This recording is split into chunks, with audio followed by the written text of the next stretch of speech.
കേരളത്തിൻ്റെ മുഖ്യമന്ത്രി ഈ നടത്തുന്ന ഉത്സവ മാമാങ്കം എന്ന് പറയുന്നത് കമ്മ്യൂണിസ്റ്റ് മാർക്സിസ്റ്റ് പാർട്ടിയുടെ അടിയന്തരം വരാൻ പോകുന്നതിൻ്റെ സൂചനയാണ് എന്നാണ് അതിനെക്കുറിച്ച് പറയാനുള്ളത്.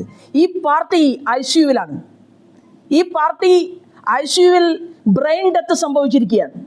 ബ്രെയിൻ ഡെത്ത് സംഭവിച്ച കമ്മ്യൂണിസ്റ്റ് പാർട്ടിക്ക് മരണക്കുറിയും അതിൻ്റെ തിലോദകവും ചാർത്തിക്കൊണ്ടാണ് കേരളത്തിൻ്റെ മുഖ്യമന്ത്രി പിണറായി വിജയൻ ഈ ഉത്സവ മാമാങ്കത്തിന് നേതൃത്വം കൊടുക്കുന്നത്. ആളുകളുടെ മനസ്സിൽ ഈ പാർട്ടി മരിച്ചു കഴിഞ്ഞിരിക്കുന്നു എന്നുള്ളതാണ്.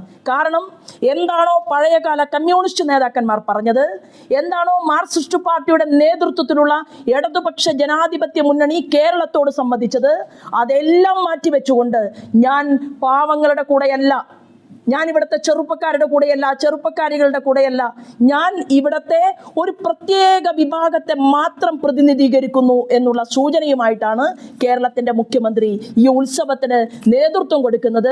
അതിന് കനത്ത വില കൊടുക്കേണ്ടി വരും. 9 വർഷമായി കേരളത്തിൽ അധികാരമേറ്റിട്ട് 9 വർഷം കഴിഞ്ഞ് വീണ്ടും 1 വർഷം കൂടി ആഘോഷിക്കാനുള്ള ചർച്ചകളും ചിന്തകളും ഉപദേശക കമ്മിറ്റിക്കാർ രൂപം കൊടുക്കുമ്പോൾ അടിയന്തര കമ്മിറ്റിക്ക് വേണ്ടിയിട്ട് തിലോദകം ചാർത്താൻ വേണ്ടിയിട്ട് ഇലയിൽ ചന്ദനവും പൂവും എടുത്ത് കാത്തിരിക്കുന്ന ഒരു വിഭാഗത്തെ കൂടി നല്ല കമ്മ്യൂണിസ്റ്റ് നേതാക്കന്മാരെ കേരളത്തിൻ്റെ വിവിധ പ്രദേശങ്ങളിൽ ഞങ്ങൾക്ക് കാണാൻ സാധിക്കുന്നുണ്ട്.